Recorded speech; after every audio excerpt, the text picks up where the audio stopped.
Hi everyone, welcome back to Cottoverdi. My name's Annette and we garden here in South Buckinghamshire in the UK. Now it is freezing cold outside and raining on and off. In fact, we've had torrential rain for the last 2 days, so it's too wet for me to do anything in the ground outside. I can't dig it really, it's just sodden. So I thought I'd sow some seeds today and bring you along, show you what I'm sowing. Now, if you're new to my channel, then you won't know that actually this year our garden is going to be the venue for my son and daughter-in-law's wedding celebration, and so a lot of the seeds that I'm sowing are in preparation for that. Anyway, I thought it might be fun for you to know what I'm growing this year, because a lot of it is in preparation for that wedding celebration. So what I'm going to do is tell you a bit about what I'm sowing today, and I'll put the names and pictures up on the screen so you can see what they are, and then I'll show you how I'm sowing them. And I thought at the end of the video I'd take you through to my seed starting room so you can see how my previous seed sowings earlier on this month are faring. So if you're interested in this beautiful amaryllis here, it's gorgeous, isn't it? This is an amaryllis called Amarillis Candy, and it's supposed to be a little bit more pink than this. So this is really very white and green, but I'll show you the picture that came with the tag. So I was definitely expecting more pink tips than I've got. It's absolutely beautiful. This one stem has got 4 gorgeous flowers on it. I planted this, I think, something like the 26th of November, so very end of November. So it has taken the full 8 weeks to come into flower. It's been flowering for a few days now, maybe it's probably been flowering for about 5 or 6 days in full flower like this. But I have got lots of other little buds that are about to pop up. I'm really glad that I put this cane structure in, and I just sort of fashioned something to support the flower heads, so for once in my life they're not tipping over and leaning. The first thing I'm sowing today is some Achillea or yarrow, and I tend to sow Achillea every year, but this year I'm sowing summer berries, and I think I'm sowing something called lilac shades, and I don't know whether, like, it's a really old seed packet. I think it's from like 2020. So I'm not sure whether lilac shades exists anymore and it's now called lilac something else. But I'm sowing those two, and these are primarily for table decorations for the wedding celebration. So from seed starting to maturity, Achillea is normally 120 to 130 days. So it's going to be somewhere towards the very end of May or the beginning of June that I should have flowers from these plants. So hopefully by the middle of July, I'll have loads of beautiful flowers. So the Achillea or yarrow should take 5 to 10 days to germinate. It prefers 18 to 20 degrees, so I will start these on a heat mat. If you don't have a heat mat, it really doesn't matter. It'll just take, you know, probably the 10 days instead of the 5. I just want to give mine a jump start, and I've got heat mats, so I might as well use them.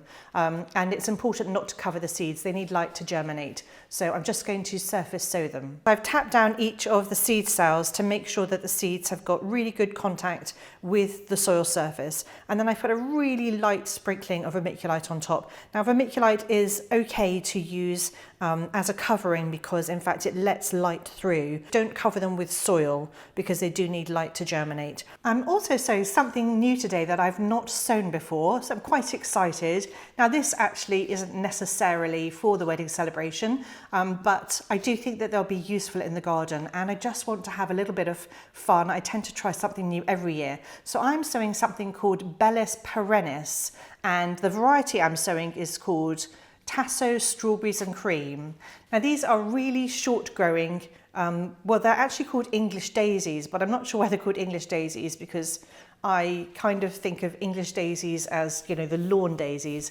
But Tassos strawberries and cream. Tassos strawberries and cream is a really fluffy, densely petaled, tiny little daisy. They grow to about 12 centimeters tall, and obviously it's a strawberries and cream color, so they start off pink and I think they fade to sort of white and cream on the outside edges of the petals. And these are really, because they're low growing, these are really good plants to sort of have in drifts as ground cover, or to plant along the edge of a border, or they could be really handy to have in pots on the patio, which might well be where I end up planting them because I think there'll be a nice bright spark of colour.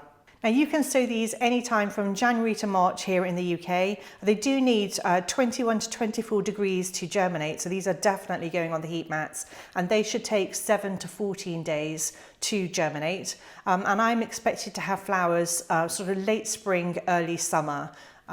Anyway, I'll let you know how those go. Do subscribe to my channel if you want to see how these do, because I tend to do updates on all my seed sowings throughout the season, so you can see how everything looks. So these Bellis seeds are pelleted, which is going to make them really easy to sow.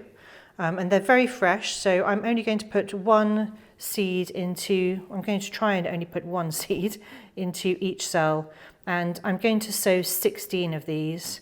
I think that will be sufficient, hopefully, for my needs. And a pelleted seed is just one that the seed company has covered in a very fine coating of something. I don't know what it is actually, but it just makes it easier to sow single individual seeds.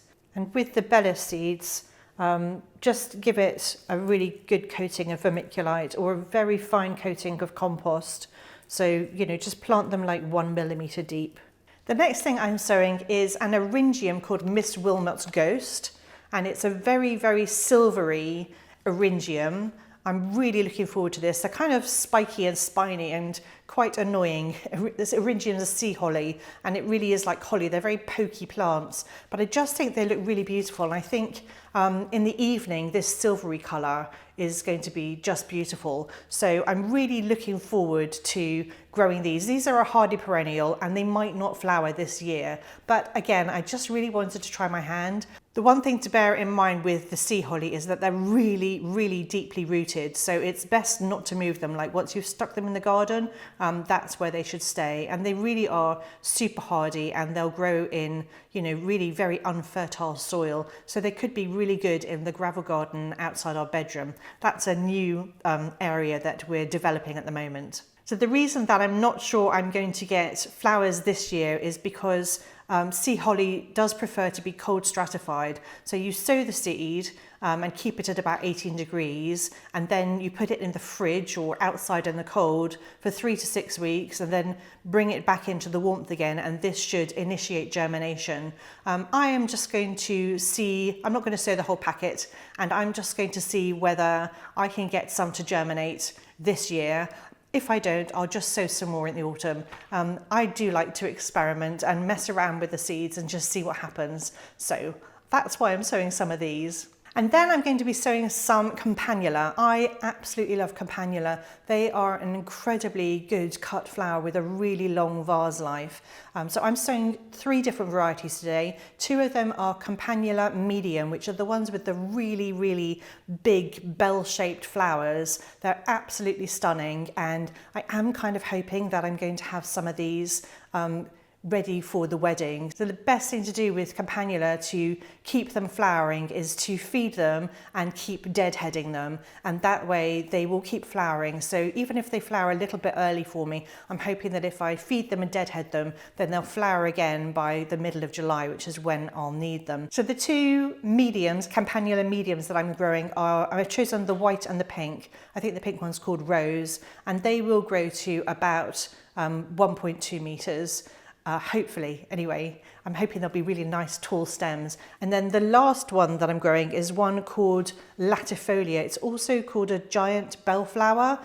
This also is going to grow to about 1.2 meters, but the difference with this one is it looks really good, it grows really well in like semi-shade areas, so it'll look really good amongst ferns and things like that, or under like tree canopies. It could look really pretty, and it's got much pointier petals than the rounded bells that you get on the medium, Campanula medium. So knowing how tall these Campanula get, and that some of them have got really big bell-shaped flowers on them, and actually is quite important to stake them. So when you're planting them out, do try to remember to put stakes in, otherwise they tend to just sort of lean and keel over a bit. So I'm going to get on with sowing the seeds now. I use these 8 cell trays. I've found these to be really robust. They last a really long time. I've pre-filled them with a peat-free compost. I don't use a seed starting mix. I've never found it necessary. I know a lot of people do, and you know, it's widely recommended, but I don't. So if you think mine is a little bit lumpier, that's just because I'm using ordinary peat-free compost and I don't sieve it or anything. I have added a little bit of perlite because I'm trying something new this year and I want to sort of lighten the compost a bit so that the seeds have an easier root run.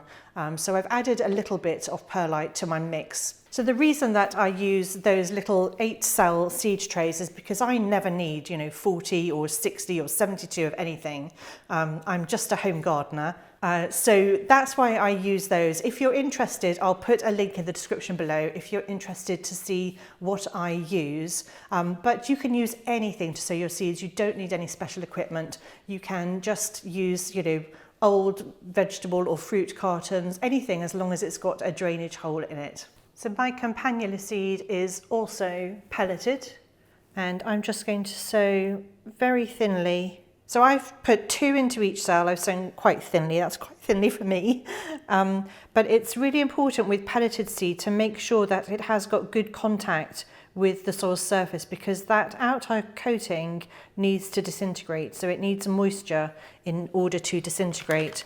So although we don't want to bury the Campanula seeds, we are going to cover them with a layer of vermiculite because that will help retain the moisture and make sure that the outer coating of the pelleted seed does disintegrate.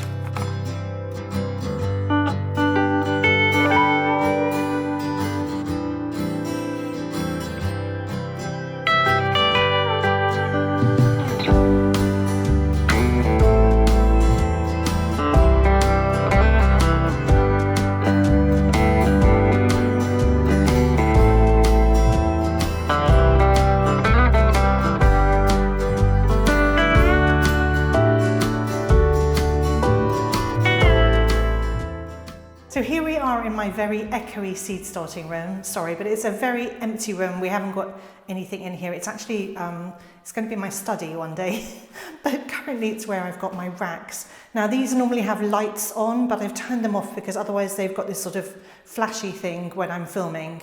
And I know there's a way to stop that, but I haven't figured it out. So I've just turned the lights off, but they're normally on and I have them timed to be on for 16 hours a day.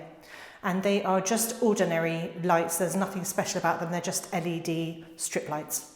So I thought I'd show you how my seedlings are doing. Let's take a look at the ones that I sowed previously. So as you can see, they're all a little bit leggy. Everything is just a bit too tall. Now this is because when I originally sowed them, I kept them in my kitchen and they weren't under these grow lights. So everything germinated and was reaching for the sky. But I have since sorted that problem and now we have the lights on normally. But you can see just everything is really leggy. Now there is a way to solve that, so I'm not too worried. These are my Linaria. So I've only had Linaria Chedgrow germinate. I haven't had any Rediviva. And as soon as everything's germinated, or as soon as lots of stuff's germinated, I take the lids off, whereas ordinarily everything has a lid on to keep moisture in. So this tray here, this is a tray of my Ami, and they're all a little bit wibbly wobbly, but they'll be fine. These aren't too bad. So this is Ami Casablanca, this is Ami Graceland, and this is Ami Queen of Africa, and this one here is just ordinary Ami. So I had really good germination and everything is getting its first set of true leaves. And when that happens, what I'll do is I will bury the stems a bit deeper. So I'm just going to take them out of these cells and plant them a little bit deeper up to where the leaves are.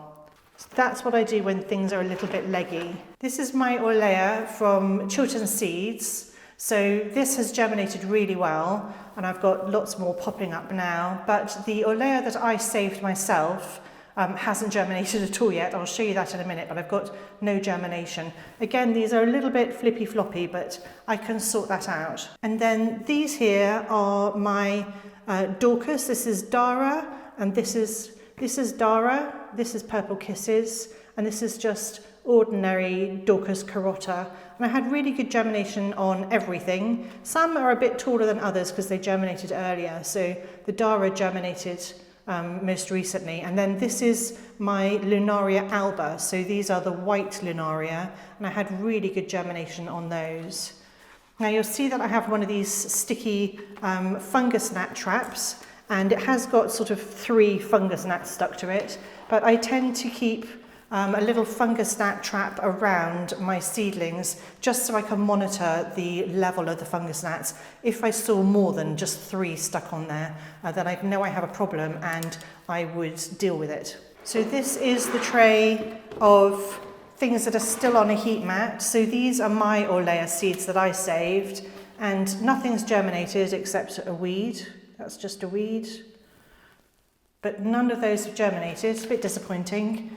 And then this is my purple Lunaria, and so far I only have one of those. Now I think this was old seed, so I'm not too stressed about it, and I have at least got some white ones. Probably what's going to happen is they won't flower till next year anyway. But at least I've got a head start on my plants. And then this is where I've put today's seeds. So, oh, is that a spider? Get off, spider. So this is where I put today's seeds. These are my Bellis here, and this is the Achillea or yarrow. And then these are the Campanula, and this is the Eryngium. And everything gets one of these little plastic domes to keep the moisture in.